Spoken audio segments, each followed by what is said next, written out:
Well, negotiations are continuing in Washington, D.C. over raising the debt ceiling. The United States faces a default on its debt in early June if a deal is not reached between the White House and Congress. On Tuesday, House Speaker Kevin McCarthy privately told Republican lawmakers he was, quote, nowhere close to an agreement with the White House.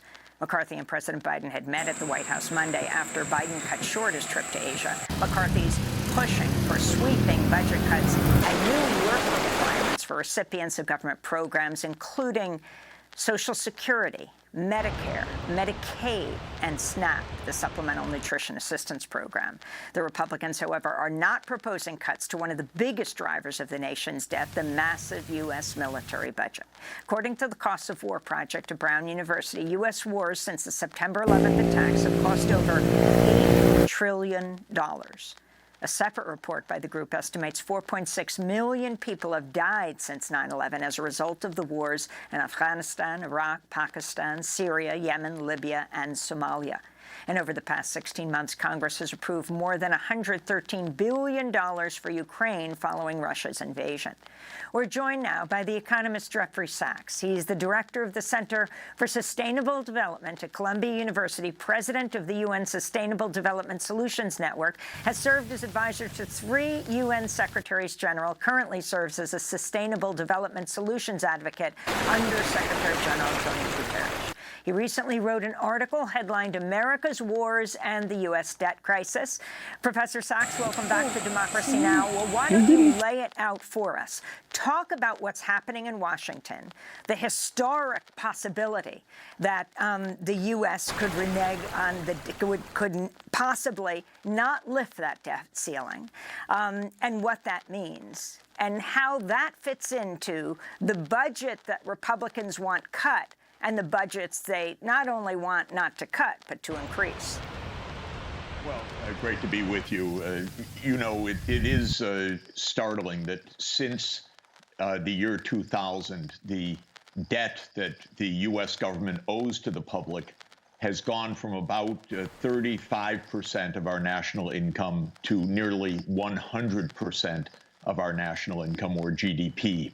And that has been dramatic because we have been engaged in nonstop wars, literally since the start of this new century. Afghanistan, Iraq, Syria, Libya, Yemen, and now Ukraine.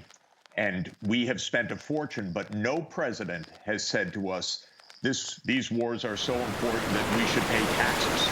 They just put it on the borrowing. And as that Watson Institute study has shown, and that you cited, the one at Brown University, these wars have cost us around $8 trillion. That's direct military outlays, that's ancillary costs, that's the veterans' medical expenses.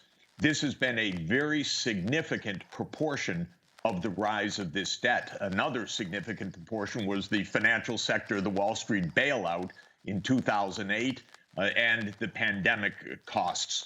But the wars have been a huge deal, and it's bipartisan.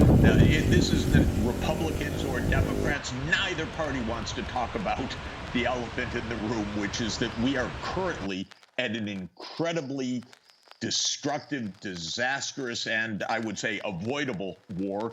The toll is rising, of course, in destruction in human lives, but also in outlays. You mentioned the $113 billion, and there's more to come if this administration gets its way. They're not talking about this in these negotiations. They're talking about cutting help for the poorest people in this country and to continue the warmongering and feeding the military-industrial complex. That's why I wrote the article, because it's shocking.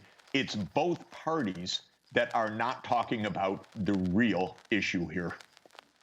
And Jeffrey Sachs, if you could talk as well, you talk about these as wars of choice, what you mean by that, and also the issue of the pressure now to quote, modernize the U.S. military to face potential conflicts with China as another strategic plan that will result in more military spending in the future. These are not only wars of choice, the ones that I mentioned, they are wars of lies, because we've never been told the truth about what these fights are about, why we're doing it. Of course, Iraq famously was on completely phony pretenses, but that's not the only one. All of them have been based on lies. When it comes to Ukraine, we knew, our diplomats knew and warned that the continued pressure by the military-industrial complex to expand NATO to Ukraine would provoke war. But they never told the American people that. They never explained it. And till this day, they haven't explained what this war is really about. You think about Libya, again, lies, no explanation, violation of the UN Security Council.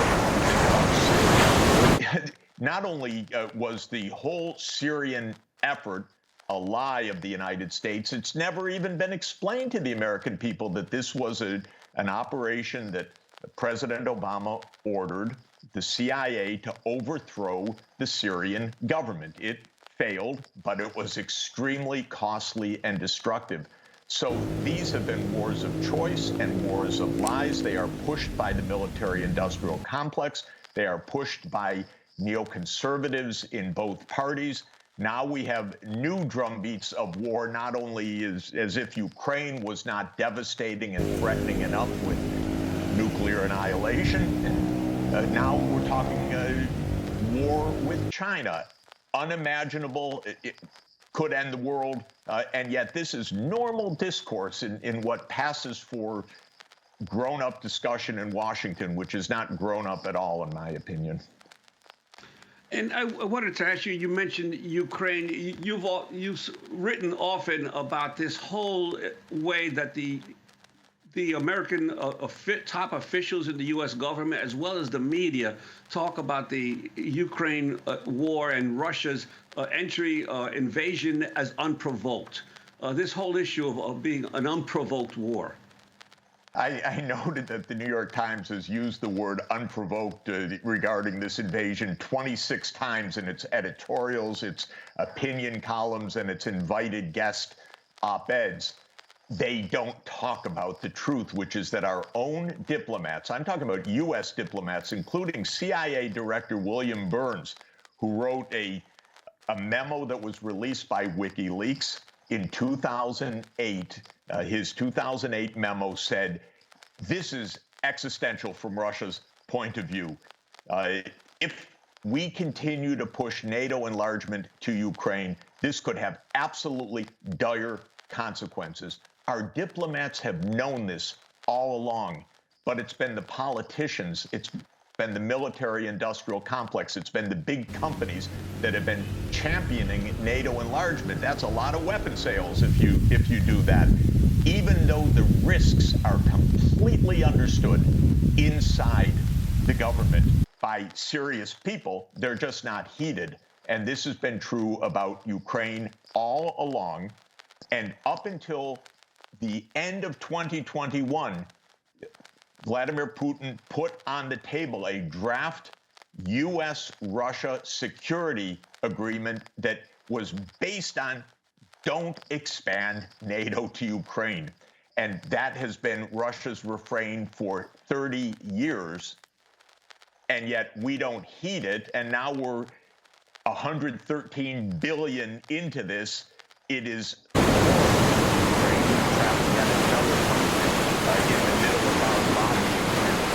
because this isn't going to work out well for Ukraine. It's a disaster. It's like how it worked out for Afghanistan. So this is what's really going on. And I wish that the New York Times would carry some truth in this to explain what this is really about. Well, Jeffrey Sachs, you also have been critical of Russia's brutal invasion, and I'm wondering how you see this ending now. And also, as we started, if you could talk about how you see this debate on lifting the debt ceiling ending. Well, this war is going very badly. There were tens of thousands of deaths in this Bakhmut battle just now that Russia has won and Ukraine has lost. And the estimates are that just this one narrow battle cost billions and billions of dollars, not to mention the disaster of how many deaths. So they're running through money like there is no tomorrow. And if we're not careful, there will be no tomorrow. We need to negotiate a stop to this war, whether it's an armistice or a real peace agreement. That is what China's saying. That's what Brazil is saying. That's what South Africa is saying. That's what India is saying. Major countries around the world that aren't part of this NATO-Russia conflict are saying stop before this completely engulfs the whole world, which it is at risk of doing. So I think that moving to negotiations now, whether it's stopping the fighting and freezing the lines, whether it is really a peace agreement based on Russia leaves and NATO doesn't go in. This has been the core issue from the very beginning. This is feasible, and the world is demanding it outside of this so-called Western, what's really NATO and U.S. allied world versus Russia. So that, I think, is how we could spare lives, save the world, and help the budget, by the way. When it comes to these negotiations on the debt ceiling, I really hope that these negotiators face up to the fact that our military budget, which is 40% of worldwide military spending, is brought dramatically under control, because that's really how to save money. We are 40% of the world total military spending right now, and more than the next 10 countries combined. We've got to get this military-industrial lobby under control, but it's hard to do because it's a bipartisan affair. The Congress and the White House on both sides is beholden to this seemingly all-powerful lobby, but this all-powerful lobby is driving us to ruin.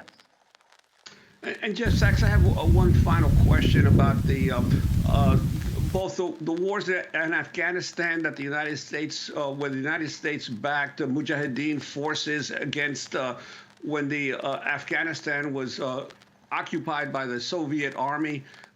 Many of those guerrillas that the U.S. backed ended up returning to their Arab and African countries and became the basis of jihadist groups like Al-Qaeda. There was the unexpected blowback of that U.S. support of that war in Afghanistan. Are we potentially seeing a similar blowback from the war in Ukraine, which has been a country that's become a magnet even before the Russian invasion for neo-Nazi and ultra-right groups from Europe and even the U.S.? Could these foreign fighters now battling in Russia and Ukraine become a danger to European democracies in the future? Of course, and it's a very well put point, but I would say something even more stunning about this. It used to be said for decades that the U.S. backed the Mujahideen in Afghanistan to confront the Soviets who had invaded Afghanistan. But Zbig Brzezinski let us know the truth a few years ago before he passed away, and that was that the U.S. supported the Mujahideen first as bait to induce the Soviet Union to invade. We started it. We started arming an insurrection to help pull the Soviet Union into an invasion in Afghanistan. It's shocking in its cynicism, and it left that country at non-stop war and destruction from 1979 until today, a completely ruined, wrecked, hunger-ridden, famine-ridden society more than 40 years because the U.S. was playing a covert game with all the backlash that you note rightly, that it created Al-Qaeda, it created so many disasters down the road, but it started as a great game, as if this were a game.